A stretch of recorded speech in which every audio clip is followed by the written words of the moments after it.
Amen. Good evening po sa ating po mga kapatid na ngayon ay nakatutok dyan sa kanilang sa inyo po mga kanyang-kanyang tahanan. And, by the way, thank you po kay Kuya Alex na palaging nandito po upang sumuporta at manguna no po sa ating pong Faith-Filled Friday.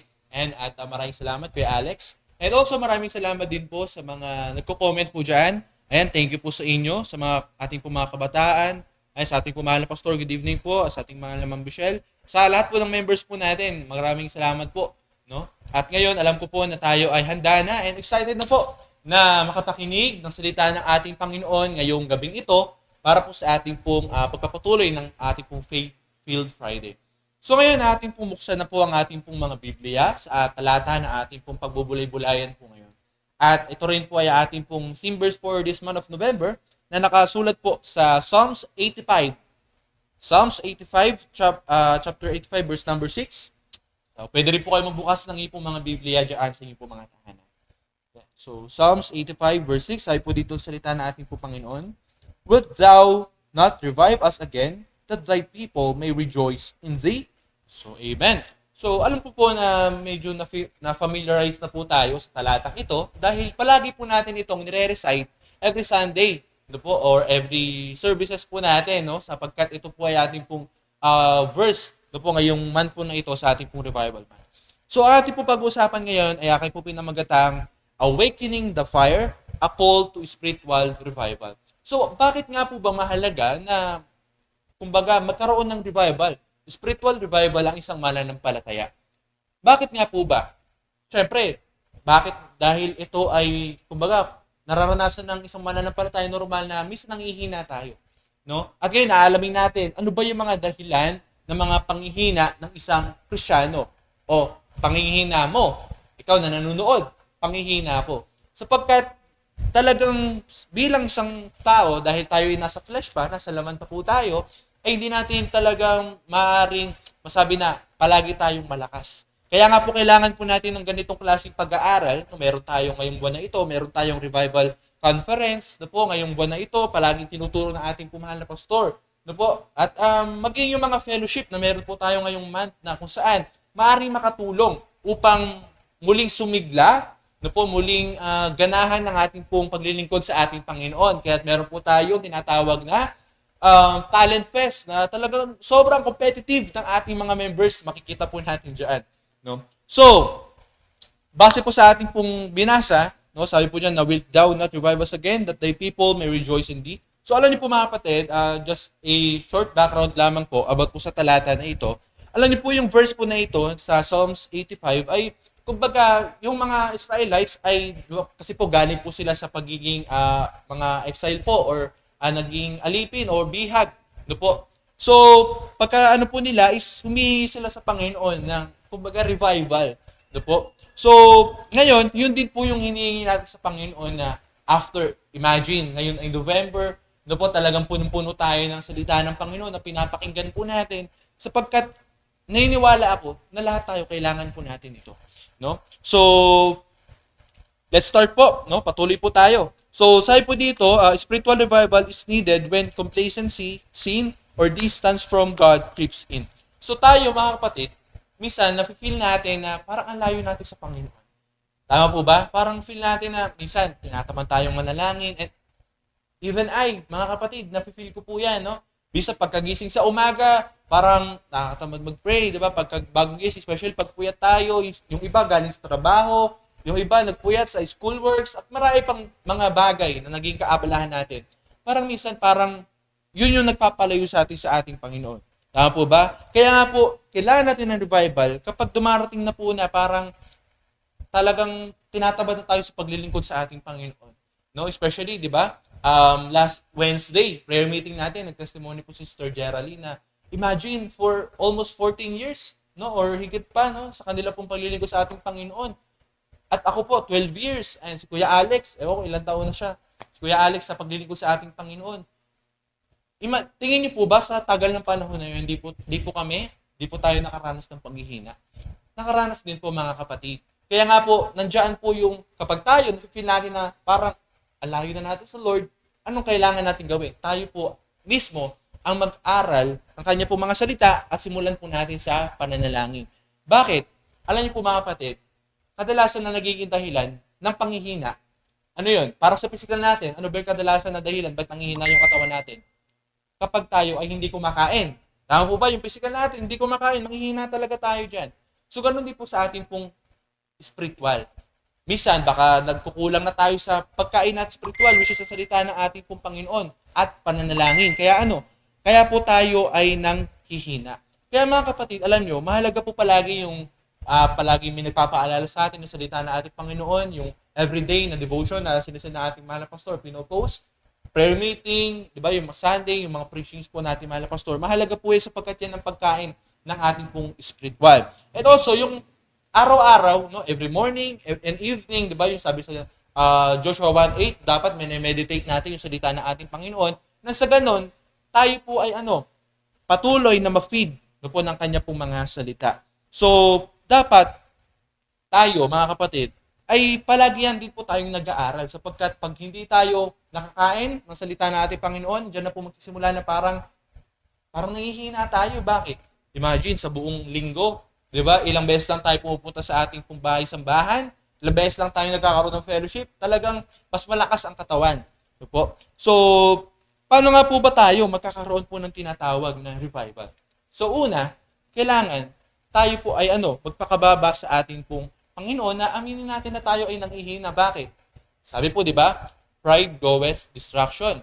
Ang pride, kapag na tayo po ay, yan po ay talagang pumasok sa puso at isipan natin, yan po ay hahantong po saan? Sa kawasakan. At minsan, ang pride din po nagiging dahilan kung bakit nanghihina ang isang mananampalataya. Alam niyo po ba yun, mga kapatid?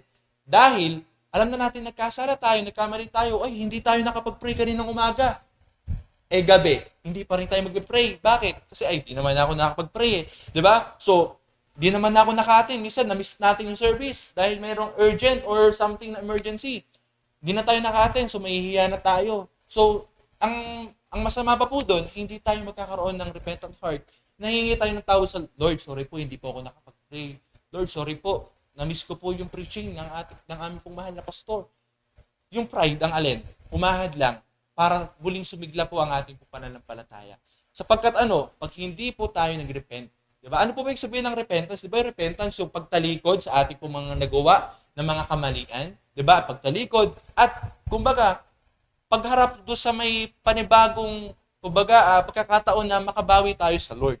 Di po, yun po yung tinatawag po na repentance. So, pag-repent ng ating mga kasalanan, aminin natin, di ba? At talagang ito ay talikuran po natin. No? So, ano po ba ang mga dahilan kung bakit ang isang mananampalataya po ay nanghihina? Una, 'di ba? Una, yung sinabi ko po kanina dahil hindi po tayo kumakain. Halimbawa ko po sa ating po physical na pangangatawan, nanghihina tayo pag di tayo kumakain. Bakit po tayo nanghihina, mga kapatid? Dahil saan? Sa pagod. Tama po ba? So, dahil sa pagod, hindi po spiritual na pagkapagod Alam niyo, hindi po napapagod ang spiritual po natin. Lagi nga po yung sabik sa salita ng ating Panginoon eh. Ano ba yung mapapagod? Yung katawan natin. Tama po ba? So minsan, alam nyo, na-experience ko rin po na dahil sa pagod, dahil ang dami nating maray tayong ginagawa, nandun yung aapektuhan din yung paglilingkod natin sa ating Panginoon. No? Maaaring nakaka-relate po dyan yung ating pong mga kapatid na nagtatrabaho, yung mga professional natin na mga members, no, mga students natin, no, mga college students natin, na minsan, hindi naman talaga nagiging problema yung like nakakapag-pray naman tayo, di ba? Naman tayo. Pagbasa naman tayo ng salita ng Panginoon, nakapakinig naman tayo ng preaching. Pero minsan, dahil pagod tayo, minsan naapektuhan din po yung spiritual natin na parang nakakatamad, di ba? Nakakatamad dumating. Bakit pagod tayo eh? Drain tayo eh. Di ba? Kaya doon nagsisimula rin ang pagkahina natin sa ating spiritual. Kaya nga po, mga kapatid, ngayong buwan po na ito, papasalamat tayo sa ating pong mga host, kay Preacher J. Mark and Preacher Gerald, na kung saan ginawa po ang mga iba't ibang aktibidad na kung saan mas makakapagpa-boost ng ating pong fellowship, ng ating pong spiritual, especially meron po tayong revival conference, na kung saan ngayong buwan na ito ay mas lalong mabigyan natin ng importansya, no, ang muling pagsigla po ng ating pong spirituality. So, yun po, mga kapatid. And, paano pa po ba tayo muli na magkakaroon po ng tinatawag po na pagkasigla sa paglilingkod sa ating po Panginoon? Dahil alam ko po na kumbaga ito po akin pong sinashare sa inyo ay ilan po dito yung mga experiences ko rin po no, sa aking pong buhay. No? And next po, para po tayo ay magkaroon po ng tinatawag na revival, kailangan ay nabanggit ko na rin po o napasadahan ko na kanina, yung tinatawag po na talikuran po natin alin, yung mga kasalanan na meron po tayo. Most especially, yung mga kasalanan na hindi pa po natin isinusuko sa ating pong Panginoon. Diba? Ang ganda ng preaching ng ating mahal na pastor every Sunday na yung mga anak ng Panginoon, anong ginawa? They broke their, yung kanila pong tinatawag na mga idols sa kanila pong buhay. No? Yung, baka minsan, yung pleasure na meron tayo, yung umahad lang talaga para sa tayo ay makapagligo sa ating Panginoon. At maaaring makarelate dito yung mga kabataan. No? Lahat po tayo maaaring makarelate na talagang yung worldly things ay minsan we are too occupied, diba, sa mga makamundong bagay o sa mga pleasure na meron tayo, kaya tayo ay nagkakaroon po ng tinatawag na panghihina. Kaya nga po ang pinaka-challenge po sa atin mga kapatid ngayong gabing ito, kung alam natin na tayo ay nanghihina, no, kung check tayo to sa ilang mga nabanggit ko kanina, ngayong gabing ito mga kapatid, gamitin po natin yung pagkakataong ito na makapag-pray po tayo sa Lord na humingi tayo ng tawad at makapag-repent po tayo sa ating pong Panginoon. Bakit? Kasi nga po, di ba sabi, sa isa po sa prinsipyo na tinuro ng ating mahal na pastor, kapag tayo hindi natuto sa isang bagay, it will get harder. Minsan nanghihina ka lang, pero maging worse pa, tayo ay dumating po sa pagbabackslide. So, ngayon mga kapatid, kung na-evaluate natin ating sarili mula sa salita ng ating Panginoon, magkaroon po tayo ngayong gabing ito na sama-samang pananalangin. Na may tayo ng tawad sa ating Panginoon. Kumusta ka kapatid? Kumusta yung dating paglilingkod natin sa Lord? Alam niyo po, habang ginagawa ko to, napaalalahan din po ako ng salita ng Panginoon na kumusta yung paglilingkod natin dati sa Lord? 'Di ba? Baka minsan ginagawa na lang natin dahilan yung pagiging busy natin. Ginagawa na lang natin dahilan yung trabaho natin. Ay, umatin naman ako, kala natin okay pa tayo. 'Di ba? Minsan iniisip ko na okay pa naman ako, umatin pa naman ako, nakapag-minister pa naman ako, pero nung inassess ko yung sarili ko, 'di ba? Ang dami po palang mga napabayaan natin ng mga bagay, 'di ba? And doon na po yung dumating sa point na hiningi ko po ng tawad sa Lord. Lord, pasensya na po. 'Di ba? Na dati mas lalo tayong, 'di ba? Merong eagerness na talaga na maging second man na ating mahal na pastor, may eagerness na mag-soul win, 'di ba? Dati talagang active po tayo sa soul winning, Bible study. Pero ang nangyari ngayon? At maring baka yun din yung nararanasan po natin ngayon, kapatid. Ikaw yung nanonood, 'di ba? Kumusta yung paglilingkod natin sa Panginoon? Okay pa ba tayo? O pinipilit lang natin maging okay? So ngayong gabing ito, mga kapatid, balikan natin, 'di ba, yung sarili natin. 'Di ba dapat pa-improve tayo? 'Di ba? Kaya ako mismo, 'di ba, na-challenge po sa mga salita na ito na aking pong inaral na kung saan yung mga nakakahadlang, 'di ba? Sinuko ko na po sa Panginoon. 'Di ba? Bakit? Kasi alam ko na mabigat 'yun eh. Apakabigat, sobra pong bigat, mga kapatid. At baka mayroon din nagpapabigat po sa inyo. 'Di ba, na nakakahadlang o nagiging dahil ng pangingina natin, pagkatamad natin sa paglilingkod sa ating Panginoon. Ngayong gabing ito, mga kapatid, as we close, magkaroon po tayo ng kababaan sa ating Panginoon. Mag-repent po tayo at isuko po natin sa ating Panginoon yung mga naging hadlang at dahilan. Ito po. So, yun po mga kapatid. Thank you so much. Maraming salamat po sa inyo pong pagko-comment. No po? At appreciate ko po sa inyo pong pagiging active po dyan sa ating pong comment section.